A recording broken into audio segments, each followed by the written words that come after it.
सभी प्यारे प्यारे बच्चों को मेरा प्यार भरा नमस्कार। आपके अपने विद्या सेवक चैनल में आपका स्वागत है। आइए हम आज अपनी क्लास शुरू करते हैं। बच्चों, हमने अपनी पिछली क्लास में जो पेज नंबर 10 पे फिगर इट आउट है दिया हुआ है वो किया था, तो वो हमने कंप्लीट कर लिया था। तो आज हम अपना चैप्टर शुरू करते हैं पेज नंबर 11 पर क्यूबिक नंबर्स से। तो बच्चों, जैसे कि आपने ज्योमेट्री में पढ़ा है कि क्यूब क्या होता है। क्यूब एक ऐसी सॉलिड फिगर होती है, आपकी बुक में दिया हुआ है, एक ऐसी सॉलिड फिगर होती है जिसमें सभी साइड्स इक्वल्स होती हैं तथा वो सभी राइट एंगल्स पर आपस में मिलती हैं। अब इस बेस पे बच्चों, क्या आप बता सकते हैं कि 1 सेंटीमीटर की साइड वाले कितनी क्यूब आपस में मिलकर 2 सेंटीमीटर का एक क्यूब बना लेंगे? ये आपका पहले तो क्यूब का स्ट्रक्चर बनाकर थोड़ा आपको समझाते हैं। जैसा कि पहले भी आप पढ़ चुके हैं बच्चों, क्यूब इस तरह का होता है।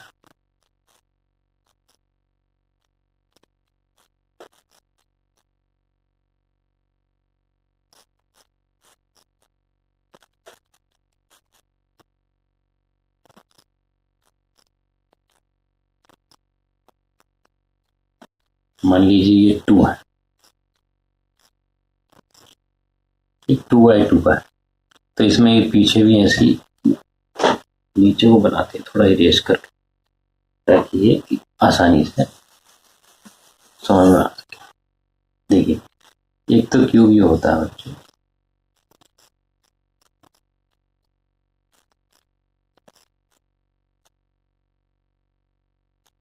और ये इतना ही पीछे होता है, जितनी लंबाई इतनी चौड़ाई और इतनी इसकी डेप्थ होती है,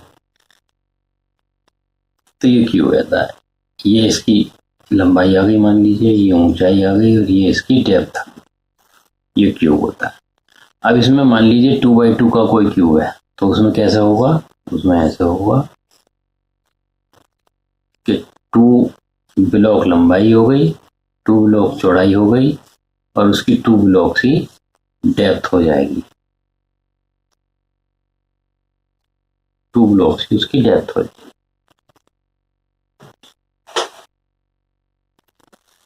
सही से चल निकला है इसमें। अब आते हैं अपने क्वेश्चन पे। तो क्यूब की बात आ गई। ये कहना है how many cubes of side 1 centimetre will make a cube of side मतलब क्यूब ऑफ साइड 2 सेंटीमीटर। तो 1 सेंटीमीटर के क्यूब से 2 सेंटीमीटर के क्यूब को बनाने के लिए हाउ मैनी क्यूब्स रिक्वायर होंगे? ये पहला क्वेश्चन ही पूछिए, तो इसे देखते हैं। देखिए, ये हमारा 1 सेंटीमीटर का एक क्यूब हमने मान लिया, ठीक, ये हमारा 1 सेंटीमीटर है। अब 2 सेंटीमीटर क्यूब का क्या मतलब है? 2 सेंटीमीटर क्यूब का मतलब है 1 क्यूब, 2 क्यूब, यानी 1 सेंटीमीटर का मतलब 1 सेंटीमीटर तो इसकी लंबाई थी और 1 सेंटीमीटर की चौड़ाई थी, है ना, और 1 सेंटीमीटर इसकी अंदर डेप्थ रही थी, नहीं होगी। अब 2 सेंटीमीटर क्यूब का मतलब है 2 सेंटीमीटर की लंबाई और 2 सेंटीमीटर की इसकी चौड़ाई और 2 सेंटीमीटर ही अंदर इसकी डेप्थ होगी। 2 सेंटीमीटर के अंदर डेप्थ, 2 सेंटीमीटर डेप्थ। तो अब इसमें देखिए, थोड़ा इसे समझने के लिए इसे गिरे कर देते हैं हमने इसे, और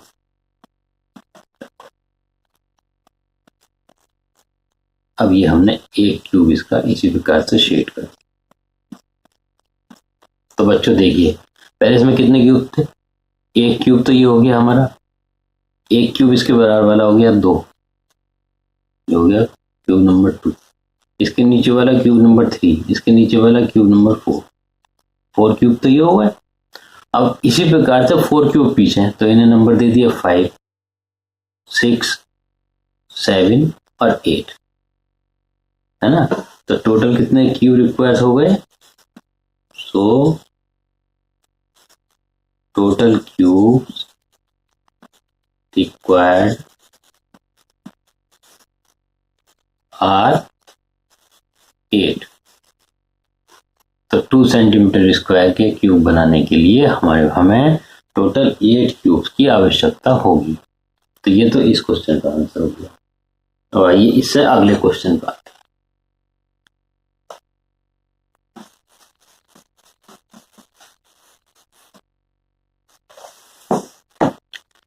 अगला क्वेश्चन है बच्चों आपके बुक पेज नंबर 11 पे, how many cubes of side 1 centimetre will make a cube of side 3 centimetre.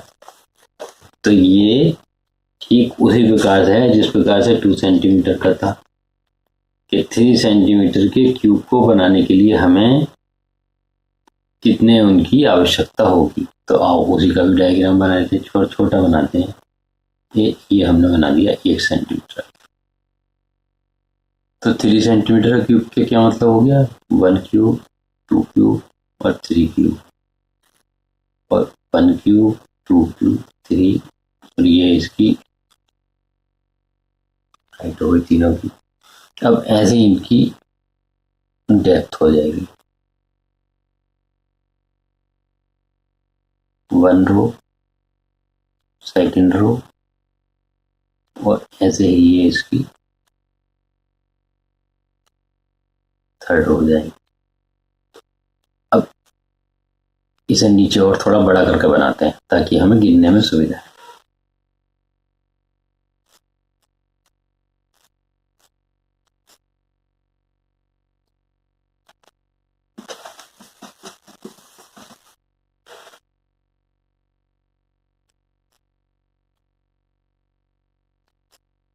तो 3 क्यूब्स तो ये इसके बेस हो गया, ये सेकंड लाइन हो गई इसके ऊपर, और ये थर्ड लाइन हो गई, और इसकी इसी प्रकार से डेप्थ हो गई 3 क्यूब्स तक की इसकी डेप्थ। ये हो गई हमारी फर्स्ट रो लाइन, ये हो गई हमारी सेकंड लाइन, और इसी प्रकार से हमारी आ जाएगी थर्ड लाइन, है ना। इन लाइन्स को आगे बढ़ा। अब देखिए ये हमारा था एक unit,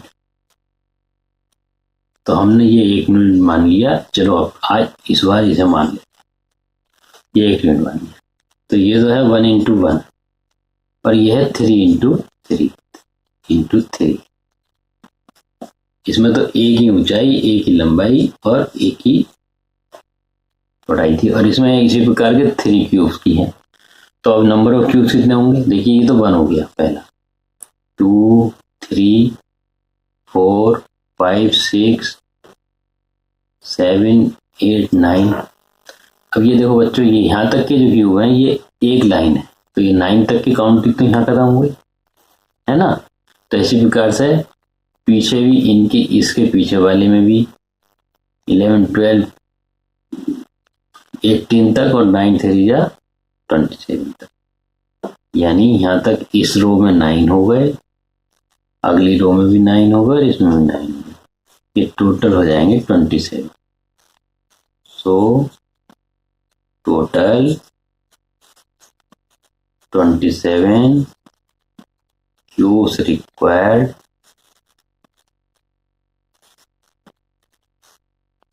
to make a cube of 3 centimetre. तो ये इसका आंसर हो गया। आइए अब अगले क्वेश्चन पर आते हैं।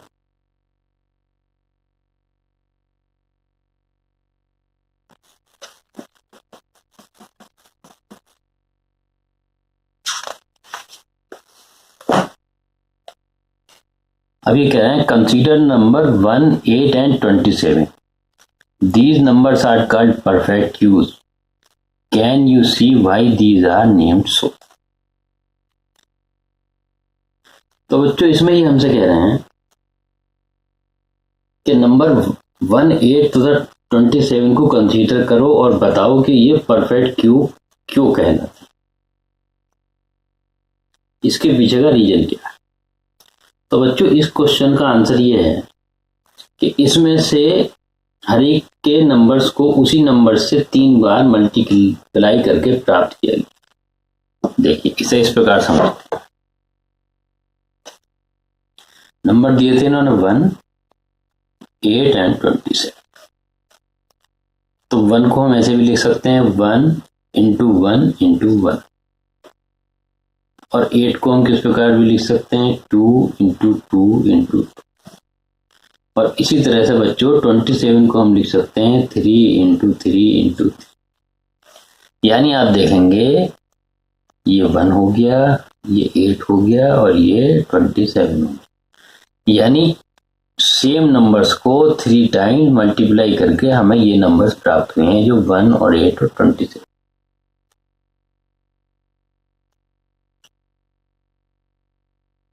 तो अब ये हमारी क्यूब की कंडीशन को सेटिस्फाई कर रहे हैं। कैसे?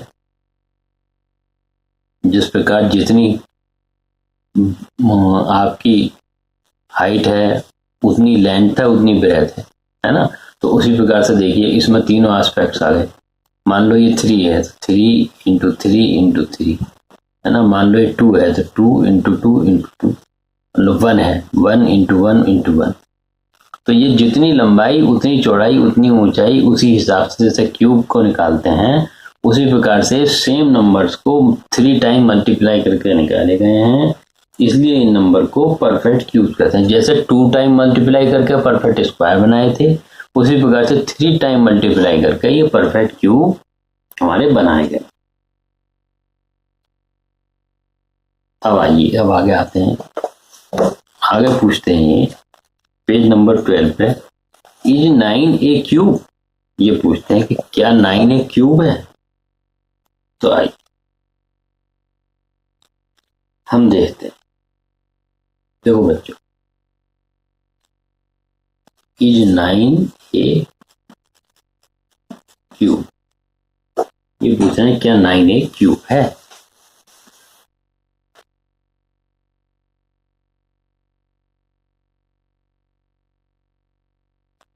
तो इसके प्राइम फैक्टर्स करते हैं। Prime factors of 9 is equal to 3 into 3। तो जिस प्रकार हमने 8 नंबर को लिया था उसमें 2 को 3 टाइम मल्टीप्लाई करके 8 आया था। 27 को 3 टाइम में 3 को 3 टाइम मल्टीप्लाई करके 27 आया था। और 1 में 1 को 3 टाइम मल्टीप्लाई करके 1 आया था। तो इसी प्रकार से अगर 9 भी एक क्यूब होता तो ये 3 को 3 टाइम मल्टीप्लाई किया गया होता, मगर यहाँ पे 3 टाइम न मल्टीप्लाई करके ओनली 2 टाइम मल्टीप्लाई किया गया है। तो इसलिए 9 एक क्यूब नहीं हो सकता, because it is 3 multiplied by self only 2 times, not 3 times. So it is not a cube. यदि 3 टाइम मल्टीप्लाई किया गया होता तो ये क्यूब होता, लेकिन क्योंकि यहाँ पर इसको सिर्फ 2 टाइम मल्टीप्लाई किया गया है जिससे आंसर 9 आया, इसलिए 9 एक क्यूब नहीं होगा। आइए आगे देखते हैं।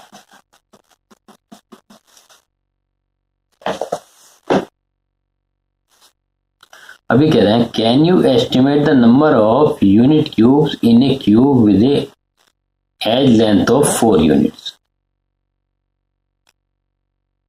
ये हमसे पूछा है कि जिस क्यूब में 4 यूनिट्स की एज की लेंथ हो, जैसा कि हमारे बुक में भी दिया हुआ है, ये बना के इन्होंने दिया हुआ है, तो क्या आप एस्टिमेट कर सकते हैं कि वो एक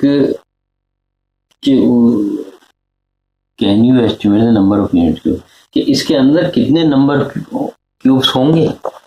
तो आइए पहले हम 4 इंटू 4 को इसे ड्रा कर लेते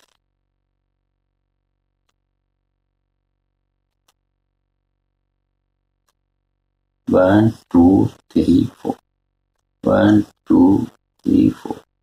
अब इसी प्रकार 4 की इसकी डेप्थ ले लेते हैं।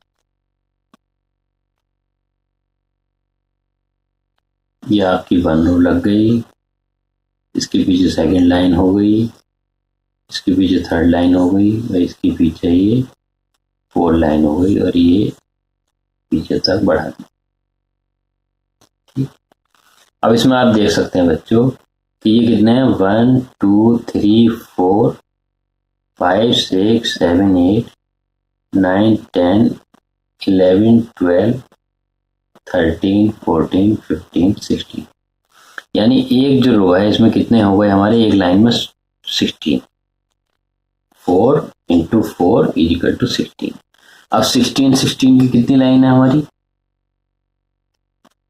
ये भी 16 की, ये भी 16 की, यानी 4 लाइन है 16 16 की। तो ये कितने हो गए, 4 इंटू 4 इंटू, यानी 4 2 16 इंटू 4, तो ये कुल मिला के 64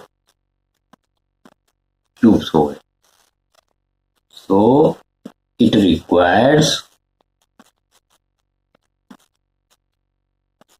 64 cubes to make 4 into 4 into 4, या खाली 4 सेंटीमीटर क्यूब भी लिख सकते हैं। तो 4 सेंटीमीटर का क्यूब बनाने के लिए 64 क्यूब्स की रिक्वायरमेंट होगी। आइए अगले क्वेश्चन पे आते हैं।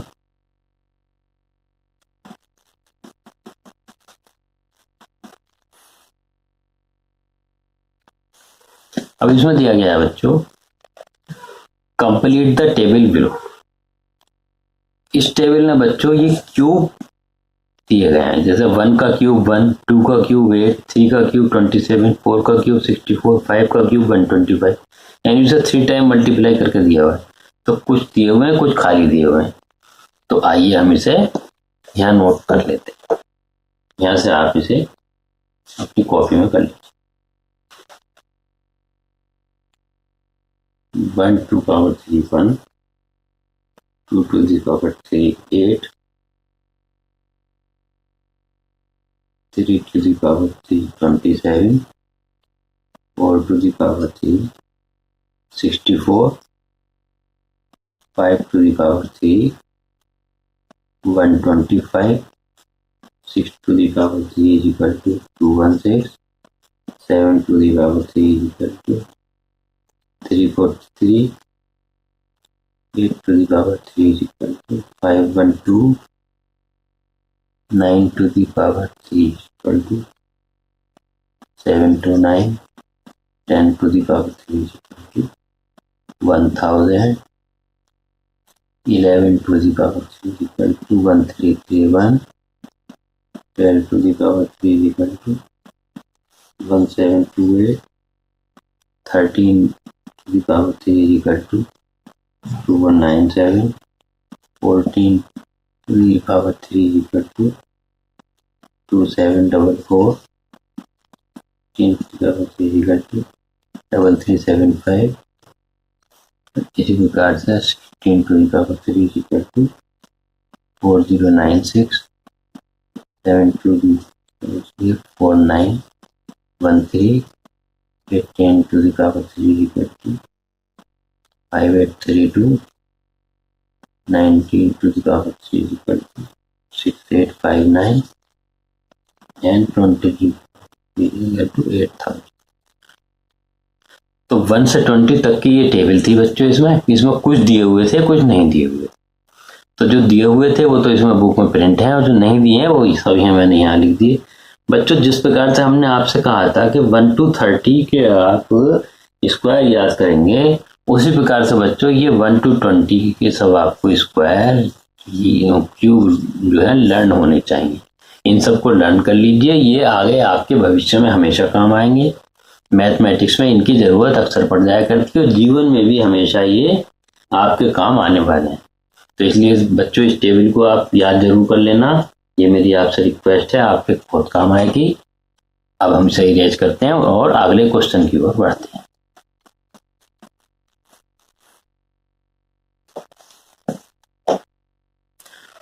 What pattern do you notice in the table number.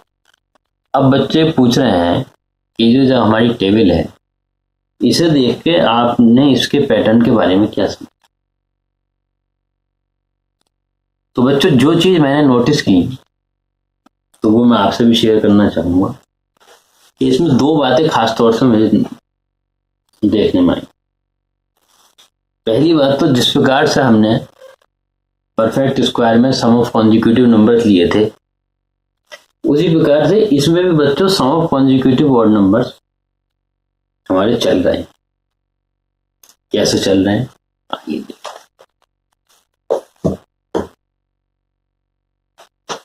देखिए। 1 to the power 3 is equal to 1 है ना। 2 to the power 3 is equal to 8।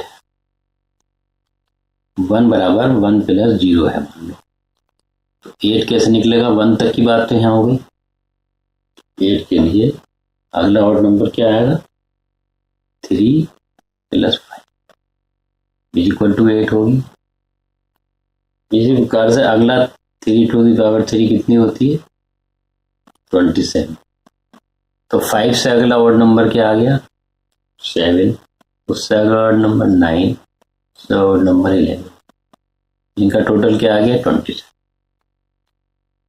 ऐसे ही 4 to the power 3 कितनी हो गई, 4 4 16 और 16 4 64।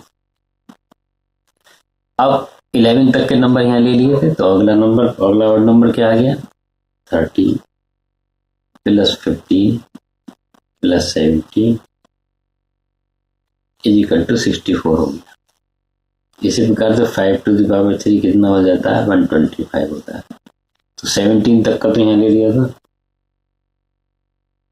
वो इसमें 19 तक का, 4 थे ना, 19 तक का। 11 ये 3 है, 5 17 प्लस 19 तक का 64 हुआ। तो 19 के बाद यहाँ आ जाएगा 21 plus 23 plus 25 plus 27 plus 29 is equal to 120। तो इसमें भी आप देखें बच्चों कि कॉन्जिक्यूटिव ऑड नंबर्स को जोड़, adding consecutive odd numbers will produce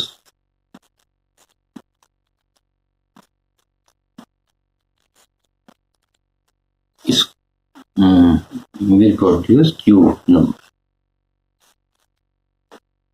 will produce cube numbers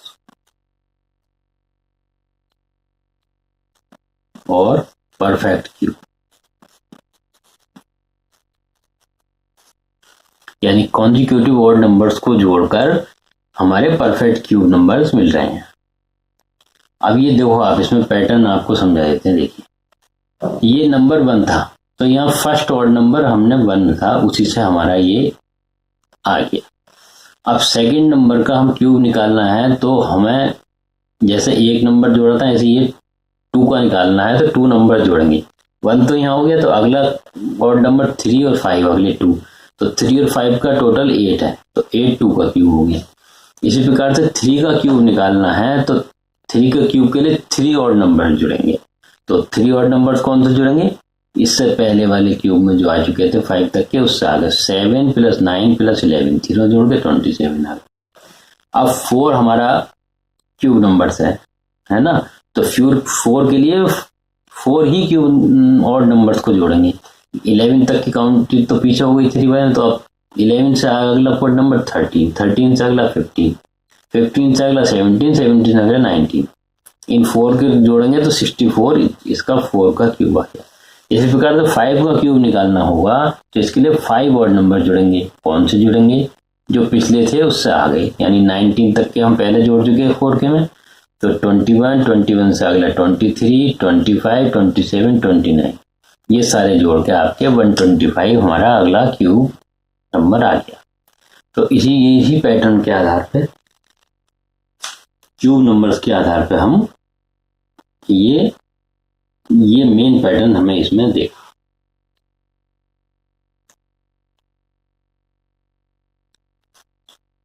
अब ये पैटर्न देखने के बाद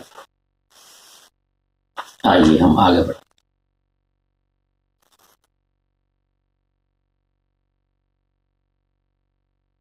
तो बच्चों इसमें एक तरीके से एक पैटर्न की जगह दो पैटर्न दिए।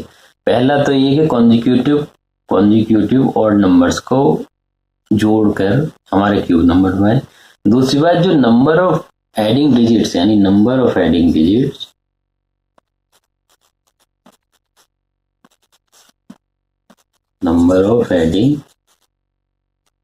odd numbers are same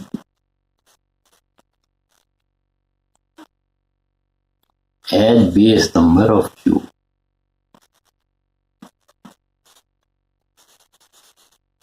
यानी जो क्यूब का बेस नंबर है उतनी नंबर ऑफ डिजिट जोड़ के हमें ये क्यूब प्राप्त होना है। जैसे बेस नंबर 4 है तो उतना ही 4 जोड़ के हमें इसका क्यूब मिलेगा।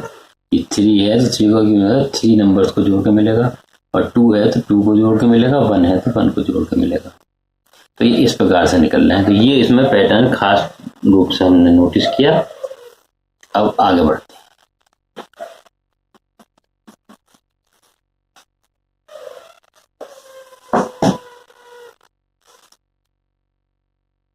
आगे हमसे कह रहे हैं वी नो, देखिए ये है आपका पेज नंबर 12 पे लास्ट में, we know that 0, 1, 4, 5, 6, 9 are the only large digit possible for square.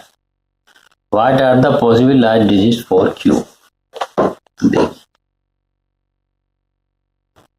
ये हमसे पूछ रहे हैं possible last digits of cube. So बच्चों स्क्वायर्स में तो ये पॉसिबल था कि लार्ज डिजिट क्या होंगी। In square there are only 2 multipliers, है ना। But in cube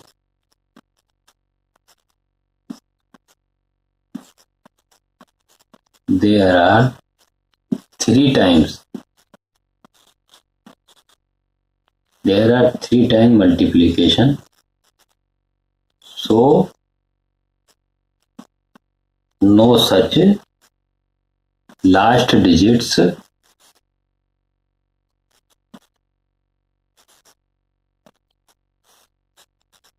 are possible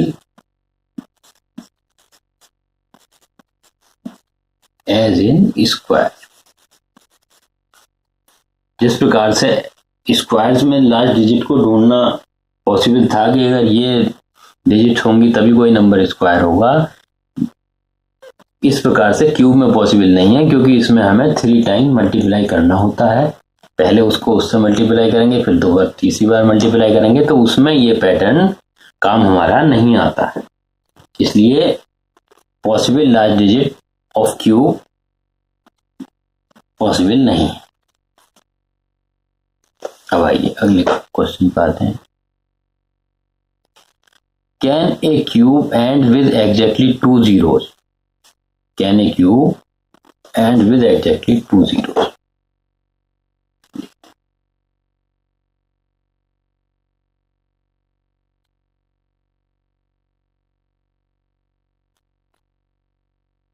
can a cube with 2 zeros?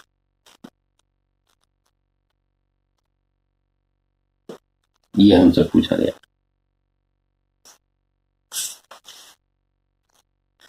तो बच्चों देखिए,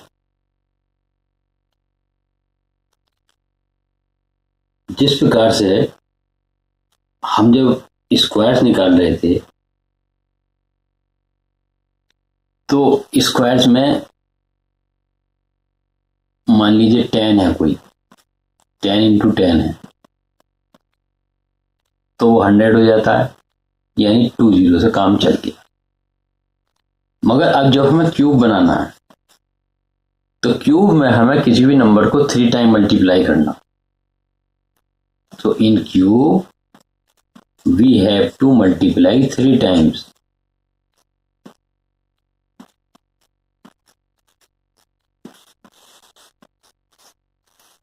We have to multiply 3 times. So it is not possible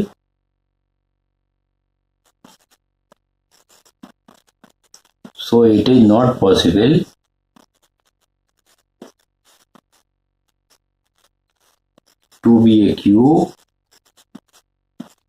of only 2 zeros. क्योंकि मान लीजिए हमें 10 ही है, 10 इंटू 10 इंटू 10, 10 का क्यूब निकाला तो 10 के क्यूब के लिए 1000 बन जाएगा, है ना। तो जीरो इससे छोटी किसी डिजिट में जीरो आएगा नहीं क्यूब में, क्योंकि भाई आप सोचिए 1 2 3 4 5 6 7 8 9 10 उसमें तो सिंगल जीरो है, तो सिंगल जीरो को 3 टाइम मल्टीप्लाई करेंगे तो बच्चों 3 जीरो आ जाएंगे। तो कम से कम 3 जीरो एटलीस्ट हो तब वो क्यूब बनेगा। So it is not possible to be a cube with 2 zero. अब आइए अगले उस पर आते।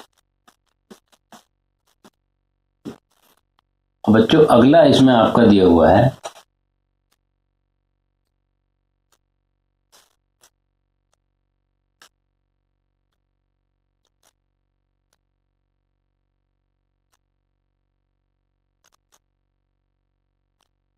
can a cube and be adjected to zero? Cube of fractions. तो बच्चों जिस प्रकार से हमने फ्रैक्शंस को डेसिमल के स्क्वायर किए थे उसी प्रकार से हम फ्रैक्शंस की क्यूब भी कर सकते हैं। जैसा आपको याद होगा जब हमने स्क्वायर किए थे तो उसी नंबर को उसी नंबर से 2 बार मल्टीप्लाई कर दिया था, तो उसी प्रकार से हम यहाँ इनके क्यूब निकाल सकते हैं। बस अंतर क्या है कि मान लीजिए ये स्क्वायर था तो स्क्वायर्स में मान लीजिए 1/2 इंटू 1/2 था, है ना। तो क्यूब में क्या हो जाएगा 1/2 इंटू 1/2 इंटू 1/2। ये तो फ्रैक्शंस के हो गए, ये तो हो गए आपके फ्रैक्शंस के। और ऐसे ही अगर हम पॉइंट्स में निकालना हो तो पॉइंट्स का मान लीजिए 0.5 इंटू 0.5 इजिकल टू 0.25 था। तो इसका हमें ये तो था स्क्वायर, अब हमें क्यूब निकालना होगा तो 0.5 इंटू 0.5 इंटू 0.5 कर देंगे। तो चाहे वो डेसिमल हो चाहे वो फ्रैक्शन हो, दोनों के क्यूब उसी प्रकार से निकाले जा सकते हैं जिस प्रकार से हमने स्क्वायर निकाले थे। सिंपली मल्टीप्लाई कर देना है, इसमें और कोई समस्या वाली बात नहीं। जैसे कि आपकी बुक में एग्जाम्पल भी दिए हुए हैं, देखिए ये एग्जाम्पल दिए हुए हैं। इसमें उन्होंने दिया 4/6 टू द पावर 3, तो 4/6 इंटू 4/6 इंटू 4/6 बराबर 64/216 हो गया। इसी प्रकार से इन्होंने दिया 13.08 to the power 3 is equal to 13.08 into 13.08 into 13.08 is equal to 2237.810112। ऐसे ही माइनस, अच्छा बच्चों पॉजिटिव निगेटिव दोनों में हो सकते हैं। जैसे हमारे निगेटिव में -6, देखिए हमारे जो स्क्वायर थे बच्चों, ये ध्यान देने की बात है, स्क्वायर्स में पॉजिटिव और निगेटिव दोनों करते अगर हम तो उसका आंसर पॉजिटिव ही आना था, मगर क्यूब के साथ ऐसा नहीं है। देखिए समझ लीजिए थोड़ा, स्क्वायर -2 है, मान -2 स्क्वायर इजिकल टू +4 है ना, और 2 स्क्वायर इजिकल टू ये भी +4 आएगा। मगर अब क्यूब की बात है, तो क्यूब में -2 इंटू -2 इंटू -2 और यहाँ प्लेन 2 इंटू प्लेन मतलब +2 इंटू 2। तो देखिए तीनों में डिफरेंस आ गया, ये माइनस माइनस हो गया पहले +4, अब इसकी -2 से मल्टीप्लाई यानी ये आ जाएगा -8 और यहाँ पे 4।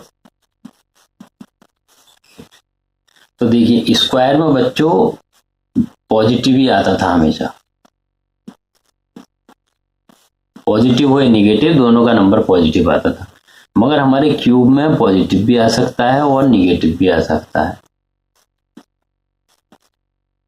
पॉजिटिव और निगेटिव दोनों आ सकते हैं, क्योंकि इसमें 3 टाइम मल्टीप्लाई करते हैं, तो इसलिए इसके रिजल्ट पॉजिटिव भी आ सकता है और निगेटिव भी आ सकता है।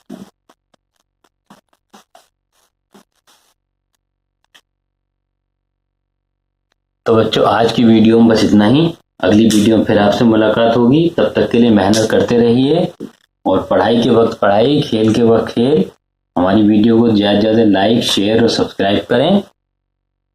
और आप लोगों का धन्यवाद समय देने के लिए, साथ ही यूट्यूब तथा गूगल का भी धन्यवाद, जिनकी वजह से हम आपके साथ अपनी बात शेयर कर पा रहे हैं, आप तक अपनी बात पहुंचा रहे हैं। अगले वीडियो में बहुत जल्दी फिर मुलाकात होगी, तब तक के लिए बाय बाय।